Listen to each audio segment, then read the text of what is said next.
and welcome to today's episode of the BEAUTE Industrie podcast, your online support community for the professional beauty industry, connecting you with educational pieces, innovative industry products, and inspiration from industry experts. I am your host, founding director of BEAUTE Industrie, Tamara Shaw. Our guest today comes from an industry magazine which you should be familiar with, SPA+CLINIC. Nadine Dilong, editor for the brand, has extensive experience in the cosmetic beauty industry. Having worked as a beauty editor for several publications, as well as assistant manager for one of Sydney's leading plastic surgery clinics, Nadine understands both sides of the industry and thrives on bringing her vision and ideas to the SPA+CLINIC magazine. Nadine shares with us how she landed her dream job, what life looks like as a magazine editor, and provides us insight into what SPA+CLINIC has in store for the future. From SPA+CLINIC, today we welcome Nadine Dilong. Thank you so much, Nadine, for joining us today on the podcast. Thanks, Tamara, for having me. Absolute pleasure. Firstly, congratulations. You have recently celebrated your 1-year anniversary in the role of editor, or as editor, I should say, for SPA+CLINIC. Yes, thank you. I know, I can't believe it's already been a year. What has your first year with the magazine looked like? It's been such a whirlwind. As I said, I can't believe it's already been 1 year. It was quite daunting, to be honest, to step into the role. I didn't quite know what to expect. I was pretty busy just trying to bring my vision to the magazine and really rebrand it, if you will. So we brought, new ideas to the magazine, and we changed the look of it slightly, and that took up a lot of my time. I feel like the content is fresher, and I really tried to make the reading experience just a bit more enjoyable for the reader, because it is a B2B magazine, which a lot of the time is, very sort of clinical and based on facts. And I just wanted to make it feel a bit more modern and fresh, and that's what we did. And then I also spent a lot of time just creating a team that I can trust, and working with them on a website relaunch, because digital is so important too. So basically we kind of almost started from scratch, I would say. But now after 1 year, I feel like we're at a point where we can sort of just slip into our routine and really focus on the finer details. Wow, what a busy year. Yeah. That is huge. So you've done rebranding, website relaunch, and finding your feet as new editor and creating a whole team. You've been a busy lady. Yeah, I would say so. But yeah, it's been fun at the same time. Yeah, absolutely. I can imagine. Talk us through your career from being an assistant manager in a clinic to now editor of an industry magazine. Sure. So it kind of all just fell into place for me. So there was a lot of hard work involved too. But what happened was that a friend of mine, she's the wife of Dr. Warwick Nettle, who's the owner of Silkwood Medical, a very renowned plastic surgery clinic in Bondi Junction here in Sydney. And she needed help at the clinic, just with a few admin things. And so she asked me if I could help out for a few weeks. And what was supposed to be a few weeks turned into 3 years. Wow. So I ended up being the assistant manager and basically taking care of their entire marketing. So I created their social media content. I helped build a new website for them as well, and just writing blog posts and the weekly newsletter. And of course, I learned a lot about how practices run and the cosmetic industry as such, and how treatments work. And at the same time, so I did that part-time, and at the same time I was the beauty editor for shesaid.com, which is a great women's lifestyle website, and I'd always been a writer, and so that was sort of what I wanted to do, but I enjoyed both jobs at the same time. And then after a few years, the job at SPA+CLINIC was on offer, and I read the job description and I just thought, wow, that's basically me, because I have the knowledge about the industry and I'm a writer, so I'll just apply. And yeah, that's how I got the job.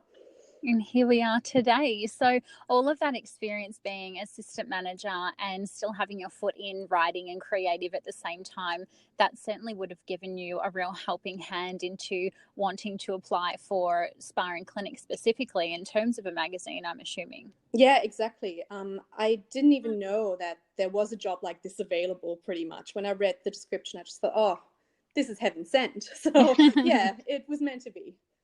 And cast your eye back a few years ago when you very first started to write. What made you want to pursue print and writing and editing? I loved reading fashion magazines, even when I was quite young. I think I read or I bought my first Vogue magazine when I was 10 or 11, which is quite young. And I loved it. And from then on, I just bought tons of fashion magazines, which obviously always include beauty as well. And it became kind of my hobby, and I collect them. And I still have the huge collection somewhere at home in Germany. So I'm from Berlin originally, in case you can't tell from my accent. But so that's how my passion for magazines just started. And because I loved reading them so much, yeah, it was quite natural that I wanted to become a writer and a fashion journalist. And I started my own fashion blog when I was 17. And that got me a lot of freelance work after a while. And then I did tons of internships at fashion magazines and slowly transitioned from fashion into beauty. And then, as I said, became the beauty editor for She Said. And yeah, that's how I'm here now. Amazing. So it sounds like you have achieved your dream job, and I'm sure many people are listening to this think that a beauty editor or an editor, of a magazine sounds like a dream job. And I can imagine people are thinking along the lines of free facials, desks full of products, and invites to events every other day is mainly what the kind of role looks like. What does an actual day in the life of a magazine editor look like? Yes, so especially because I obviously only share the good, glamorous things on Instagram, my friends constantly ask me, so what's your job and when do you actually work? But yeah, it's not just events and facials, although that is part of it, but more on that later. So an average day for me is just sitting in front of my computer at the office.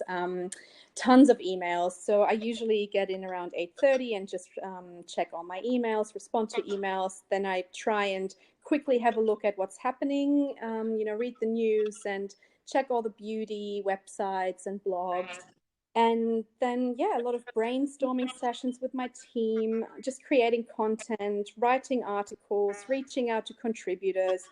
Yeah, so basically it's a lot of typing. That's how you can sum it up. But then also, of course, I get to go to product launches and beautiful events, and I get to try new facials or new beauty treatments. And that's a huge perk of the job. And I'm very aware of that, and I'm very grateful for that. So it is part of the job. But I guess a lot of people think that I go and have a facial and just relax, but it's different to a consumer walking into a spa and getting a facial. I'm always thinking about, okay, what do I need to remember? What do I need to ask so that I have all the details so that I can write about it afterwards? So it is still work, but of course it's nice to be able to do all these things. It's a glamorous, hard job, isn't it? Exactly. And so Spa and Clinic isn't a new magazine. However, it wasn't always named Spa and Clinic. It was known as Spa Australasia. When and why did this name change come into light? I think it was around 2003. Obviously, I wasn't involved with the brand back then, but yeah, it changed its name from Spa Australasia to Spa and Clinic. And I think the reason is because the more clinical treatments, the more invasive treatments became much more popular, and there was no stigma anymore as such. People were open-minded and talked about it. And I'm sure we can all remember the very obvious boob jobs that celebrities got in the late 90s and the early 2000s. And plastic surgery was such a big topic back then, and still is now. And people are more open to talk about it now. And so the magazine wasn't only about the more fluffy treatments, if you will. It was more about the clinical treatments, the more invasive things like injectables and laser treatments and minor surgery. So, in order to really target those readers, we changed the name to Spa and Clinic. Amazing. And do you feel like that's been an apt name for the magazine since? Yeah, I think it's just a nice representation of what we write about. So obviously there are so many aspects of the magazine. Wellness is a huge one. So we often joke that we could name it Spa and Clinic and Wellness because wellness has become such a big trend. But spa kind of encompasses that, and clinic, targets all the doctors, the plastic surgeons, the dermatologists, the dermal clinicians, the more invasive procedures. So yeah, it's both sides of the industry. Absolutely. And so recently, particularly in Australia, we've seen the closure of iconic magazine Cosmopolitan. Yeah. How important is it for you as a print medium to stay relevant and also connect with your audience in today's age, which is so digital? It is, and I was so sad to hear about Cosmo closing. As I said, I love print magazines, and I'm actually one of those people that still buys print magazines almost every week. It's one of my favorite things to do, to actually hold a magazine in my hands and read it. But I understand that the majority of people just love digital, and I guess it's enough for them to get their news from a website and social media, and they don't really, I guess, feel the need for a print magazine anymore. And as sad as that is, I understand it and I accept it. But yeah, that's why it's so important for any brand, but especially for a print magazine like SPA+CLINIC, to also have a website and also have social media accounts that are updated on a daily basis. So we just stay in touch with our reader.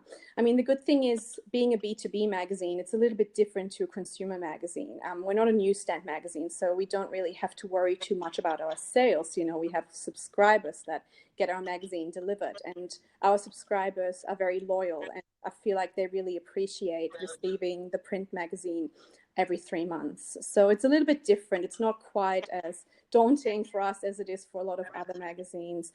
But yeah, digital is huge and it's so important. And I think it's almost as important as our print magazine to have our website and our social media. And we have a brilliant online editor who creates new content on a daily basis for it. And that's how we keep in touch with our newsletters and our social media and our websites. And I think our readers appreciate that. SPA+CLINIC magazine has multiple sections to create each issue. For example, you've got your business side, education, Medi-Spa, trending, and wellness, as you briefly touched base on. Do you ever feel like there's so much content to fit into one magazine as our industry is just constantly evolving? Yeah, I do, but I think that's a really great thing. So I don't feel overwhelmed by it, because I think that's one of the really great things about my job, that it's always changing. There's always something new, and whatever we can't fit into the magazine, or whatever would be outdated by the time we publish, just goes onto our website. So that's the great, part of having a website and a print magazine. We can cover so much, and we publish articles every day online. So while the industry is always changing and it sometimes feels like you can't keep up, at the same time we just have this outlet that we can use to really inform our readers about all aspects of the industry. So I'm quite happy about the fact that it's so diverse and it's always changing, and that there are so many things happening. Yeah, I love it. Yeah, I think in print and online, there's no such thing as too much content, right? Exactly. Yeah, exactly. The more you write and the more you upload, the more your readers love you, I feel. And what are some of your favorite industry trends at the moment? I really like the fact that I think a lot of practitioners and clinics and patients are going back to a more natural approach. So both when it comes to ingredients in skincare or treatments, but also when it comes to aesthetics. So I think we're done with, putting way too much anti-wrinkle or filler into our faces. We're done with that overdone look, and people want to look natural and really just enhance their facial features, but they don't want to look overdone. So that's a really good trend, I think. And then also, I think the fact that people are wanting a more holistic approach to beauty, and a lot of clinics are offering that now. So instead of just offering, say, facials and laser treatments, a lot of wellness spas and clinics now have nutritionists on board, or they have yoga classes, or other doctors that really get to the bottom of things and really try and help their patients in every way possible. So that's really interesting. But it's definitely a great trend to be more holistic about everything you do. Yeah, absolutely. I guess in the past it was there were kind of specialists of one thing, so you kind of specialized in massage your body, or you specialized in facial. And I think now a lot of clinics, spas, day spas, salons, all of it, everyone's trying to have that kind of multifaceted treatment, full body approach. Yeah, and I think the consumer is more educated about everything too. So people they're more aware of what's out there and what's available and what they can do to feel better and look better. Amazing. And so I want to finish off today by asking, if somebody was listening to this podcast and they are thinking that being an editor of a magazine is exactly where their life is destined to go, how would they go about doing so? I would say just start writing. So you definitely need to just write a lot and get the experience. And if you can't get a job, then just start your own blog. I mean, the great thing about social media and the internet in general nowadays is that anybody can do it, really. Just start your own blog, start writing about the things that matter to you and that interest you, and then reach out to editors and smaller publications and maybe offer some free contributing articles. And once your name's published a few times, then you have a portfolio that you can really use for applications, for maybe a few bigger publications. But yeah, just writing and building up your portfolio is a really great way to start. And then also taking care of your social media accounts. So obviously, if you just want to use it for a private life, you can have that, but also create a professional social media account on Instagram and on Facebook and upload your work there. And just really treat it like your own brand, because that's what everything is about nowadays, your own brand. So yeah, it's a lot of work, but I think if you really want it, you can definitely do it. Amazing. And a surprise question for you that I haven't briefed you on, but I'm just wondering, what does 2019 look like for yourself and for SPA+CLINIC? Oh, right. Well, it's definitely going to be exciting because we're actually putting on our very first event. It's going to be the Beauty and Spa Insiders on May 27, and we're joining Professional Beauty, which is one of our sister publications, and it's going to be a B2B event that's going to be really exciting. I can't say much more at this stage, but yeah, very excited about that. It's currently in the works, and a lot is happening, and we'll definitely be able to tell you all about it at the start of next year. Incredible. I'm so excited. That sounds like so much fun. Yeah, I'm really excited too. Brilliant. Well, thank you so much, Nadine, for joining us on the podcast and sharing all your wise words of wisdom about editing and magazine writing and all of your career in between. I really appreciate it. My pleasure. It was a lot of fun. Thank you.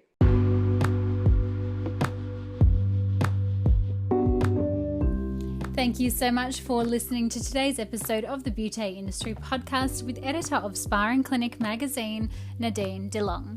If you have found this episode inspiring, share it with your friends and your colleagues. Grab their phone, turn on the podcast app, and show them how to download it. We absolutely appreciate all of your feedback, your ratings, and your subscriptions, and for spreading the word about our tiny little independent podcast. Until next time, stay connected.